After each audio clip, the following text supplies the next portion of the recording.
మీ BC leaders అందరూ ఏం చేస్తున్నారు?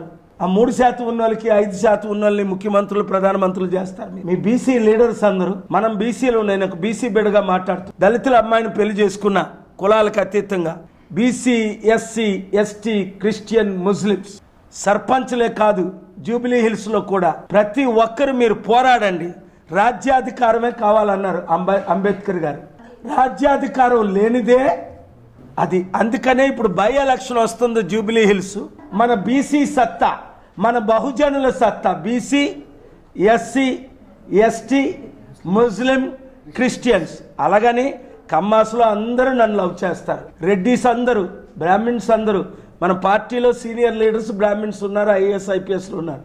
మన చిల్లర వెంకటేష్ గారు పాపం ఈ థామస్ని కలిసింది, నిమిషా భర్తను, ఆయనే బ్రాహ్మణ, ఆయనే జూలై 10న మన పార్టీలో ఢిల్లీలో చేరారు. మన థియోఫిలాస్ గారు ఉన్నారు. ఆయన ఒక ఎస్పీగా, ఎడిషనల్ ఎస్పీగా రాజీనామా చేసి పార్టీని ముందుకు తీసుకెళ్తున్నారు. ఎందుకని? ఇది బహుజనులకు పార్టీ, అందరి పార్టీ. ఇప్పుడు వరకు 3 కులాలే మన రాష్ట్రాన్ని నడిపిస్తున్నాయి. 3% ఉన్న వాళ్ళు 3 మంత్రులు అయ్యారు ముఖ్యమంత్రులు.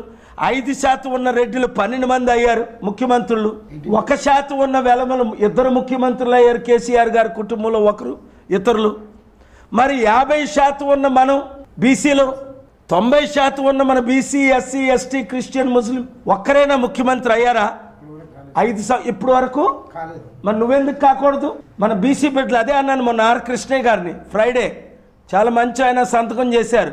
సార్, మన బీసీ నాయకత్వం సరి అయిన వాళ్ళు లేక 3 పార్టీలు మారవలసి వచ్చింది. మీరు నిలబడండి సార్, నేను ప్రజాశాంతి పార్టీ ముందుకు తీసుకెళ్తానన్నారు ఆర్ కృష్ణయ్య గారు. అది అలాంటి లీడర్స్ అందరూ బీసీ బానిసలారా బయటకు రండి, బహుజనులారా బయటకు రండి. వాళ్ళు మనల్ని బీసీ, ఇప్పుడు కాంగ్రెస్ వాళ్ళు బీసీ బిడ్డకి చైర్మన్ చేశారు. వాళ్ళ పార్టీ ఏదో పొజిషన్ ఇచ్చారు. మరి 12 మంది రెడ్డిల్ని, రేవంత్ రెడ్డిని ఇదే అడిగాను తమ్ముడు నేను, 12 మంది రెడ్డిల్ని ముఖ్యమంత్రి చేశారే మీ కాంగ్రెస్ పార్టీ. 78 సంవత్సరాలు మా బీసీ బిడ్డను ఎందుకు ముఖ్యమంత్రి చేయలేదు? మీకు చిత్తశుద్ధి లేదనే కదా కాంగ్రెస్ పార్టీలో. బీజేపీ పార్టీ బ్రాహ్మణైన రామచంద్రరావుని బీజేపీ తెలంగాణ పార్టీ ప్రెసిడెంట్గా చేశారు. ఈటల రాజేంద్ర బీసీ బిడ్డ సరిపోడా? అరవింద్ బీసీ బిడ్డ సరిపోడా? బండి సంజయ్ బీజేపీ పార్టీ చనిపోయిన పార్టీని బయటకు తీసేసి ఆయన ఎందుకు పీకేశారు? ఇలాంటి బీసీ బిడ్డలు 100 మంది ఉంటుండగా వాళ్ళందరినీ తీసేసి మాది బ్రాహ్మణ పార్టీ అని రుజువు చేసుకోవడానిక? రామచంద్రరావు నా మిత్రుడు, నేనంటే చాలా గౌరవం, ఆయనకు పర్సనల్ అటాక్ కాదు ఇది. ఒక పార్టీ చెప్తున్నాను, తెలుగుదేశం పార్టీ 3 కమ్మాలను ముఖ్యమంత్రి చేసింది, కానీ ఒక రెడ్డి, ఒక బీసీని కానీ కాపుని కానీ 27% ఉన్న కాపుని ఎందుకు ముఖ్యమంత్రి చేయలా? అంటే పార్టీ నినాదం. కేసీఆర్ గారు దళితులను ముఖ్యమంత్రి చేస్తానన్నారు. తెలంగాణ ఇవ్వండి, దళితులను ముఖ్యమంత్రి చేస్తానన్నారు. అంటే కేసీఆర్ దళితుడా? 2 సార్లు ముఖ్యమంత్రి అయ్యాడు, మరొక 3 సార్లు ముఖ్యమంత్రి అవుదామని కూర్చున్నాడు ఆయన. 75 సంవత్సరాలైనా బీజేపీ పాలన, మోదీ గారు రాజీనామా చేయాలి సెప్టెంబర్ 17కి. చేస్తున్నారా?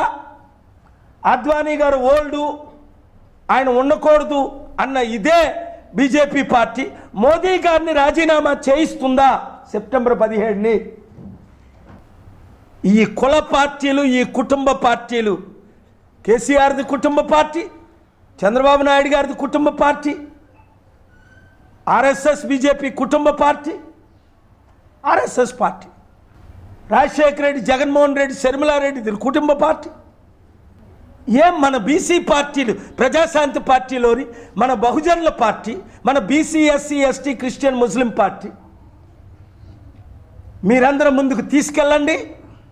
కుటుంబ పాలనకు అంతం పెట్టండి, కుల పార్టీకి అంతం పెట్టండి. జూబిలీ హిల్స్లో మన ప్రజాశాంతి పార్టీ అభ్యర్థిని బీసీలు, ఎస్సీలు, ఎస్టీలు, ముస్లిమ్స్, క్రిస్టియన్స్ ఏకమై అగ్రవర్ణంలో ఉన్న ప్రతి ఒక్కరిని ఒప్పించి జూబిలీ హిల్స్ని బెవర్లీ హిల్స్ లాగా చేసే సత్తా ఒక్క నిరుద్యోగి, ఇప్పుడు 1,00,000 మంది ఉన్నారు జూబిలీ హిల్స్లో నిరుద్యోగి, ప్రతి నిరుద్యోగికి ఉద్యోగాలు ఇచ్చి ప్రతి కుటుంబాన్ని ఆదుకోగలిగి ప్రతి ఒక్కరికి అప్పులు తీర్చి మనకి రాజ్యాధికారం లేదనే కదా ఈరోజు వాళ్ళని అడుగుతున్నారు.